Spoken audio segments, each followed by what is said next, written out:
Hey everyone, so I'm doing this video on my phone in my extension because the internet has just gone down, guys.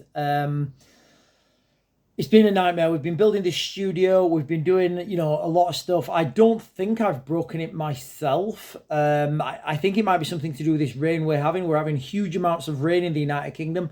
Some people have said we had like over a month's rain in like 12 hours or something, so I can only assume that the reason that the internet stopped working is because, something's been flooded, a station, so, somewhere far away, or well, not far away, but, relative to my house. I did an internet check. I phoned my provider up.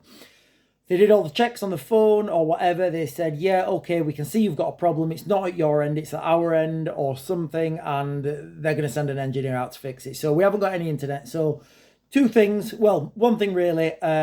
Two things really. I've not been able to upload any videos today from downstairs.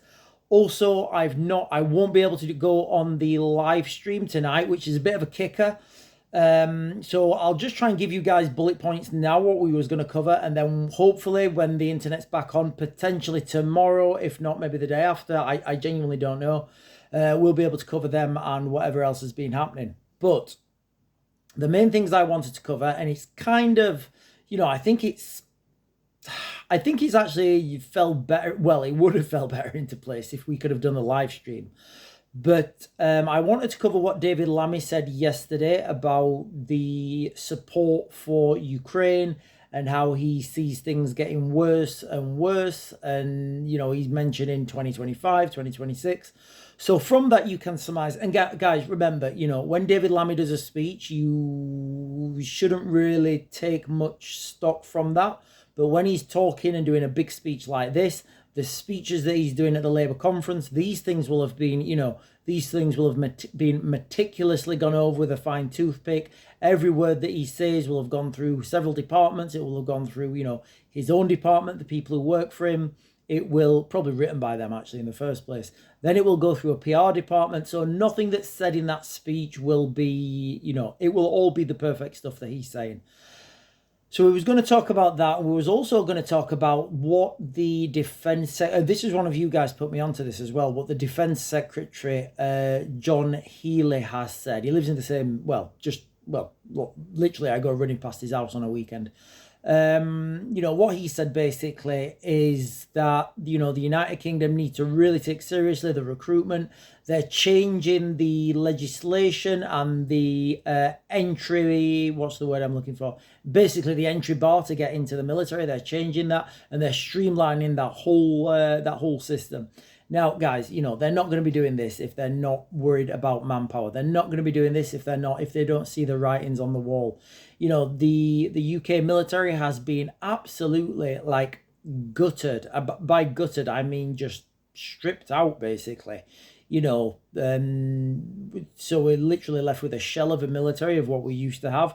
That said, we still have some great units. We still have the world's best infantry. We still have the world's best soldiers, although at a smaller amount, I guess. So this leads us to the question of what would happen in the case of conscription, whether it's going to be conscription forced, whether it's going to be national service light or national service heavy, whether we're going to have a migrant army pushed onto us or pushed into the ranks in something like, you want to get citizenship to the United Kingdom, go away and fight, come back, you get your citizenship or whatever. It may be called something else. It may be dressed up as something different. But, there's a lot of people talking about that. I thought that was off the cards. I'm not saying it's off the cards now. I'm saying it could be back on the cards. And then, guys, if we had time at the end of the stream, we were going to talk about the weird stuff that's been happening in the United States. We've been talking, we haven't been talking about it that much actually, but we have been talking about some strange things that have been happening. And we were going to touch, if we had time, on what's this happening with this P. Diddy and this, these parties that he's been having, and what dirt does he actually hold on people? I mean, if you're having these, and again, I'm only speculating, I'm not going to say the key words here, but, if you're having these parties like what's claimed to be, and these people are turning up, guys, look who Kamala Harris used to associate with, you know, back in the day, back in the like 90s or whatever, or, you know, early noughties. Could it be possible that Puff P. Diddy may have dirt on her and that she's maybe used, and this is me speculating, guys, you know, I've got no inside information on this. I'm only speculating that this could have happened. And again, it may not have, but you know, guys, it is 2024 and absolutely is nothing off the cards. So I would speculate that there's a potential that P. Diddy could, or someone in his organization could have some inside information on Kamala Harris. They've tried to, you know, say, hey, you know what, we want this, or this information is going public. He's then been, you know, taken, arrested under whatever circumstances, under whatever charges. He's not been allowed bail. So, you know, who knows where that information is now. I don't know what's going to come of this, guys. I don't know where this is going. But, you know, to me, it just seems really suspicious. I always like to ask why and why now. I mean, P. Diddy is a huge name. And, you know, I can only assume, I've got no inside information on this, but I can only assume if these things were happening and the accusations are true, and guys, I'm not saying that they are true, I'm just saying that they're out there. But if these accusations are true, then the amount of dirt potentially that he could have on everyone, you know, that could bring the whole system down. And, you know, you would understand in those circumstances why the government, the status quo, the you know, the powers that be would want to, you know, take control of that information, you know, and silence it or bury it forever, you know. So I genuinely don't know what's happening there. There's a few articles I wanted to go from, you know, and, you know, we will take it from there. There's something else I had down as well on the, there's something else I had down for the live stream as well. We was going to obviously give it up. Yeah, that's it. So the introduction of the Storm Shadow missiles, guys. This is one that, again, it was kind of went under the radar to me.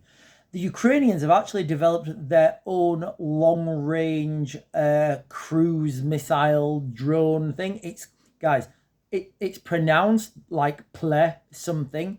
I will try and get, guys, the internet's down, so I'll be struggling to get videos out until it's back. But basically, in a nutshell, the Ukrainians have developed their own long-range cruise missile. It's basically a long-range drone cruise missile type system.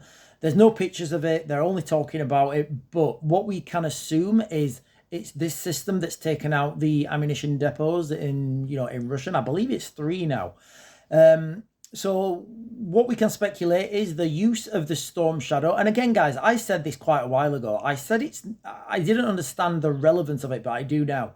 So the use of the Storm Shadow kind of, you know, as a long-range strike capability, it's kind of like irrelevant because the Ukrainians are doing that anyway, so it doesn't really help them. But if you think this war is about, if you consider the amount of money that people are making by selling the Storm Shadow missiles, what are you going to do? Are you going to sell the Storm Shadow missile, or are you going to wait till the Ukrainians develop their own and then they don't want it anymore?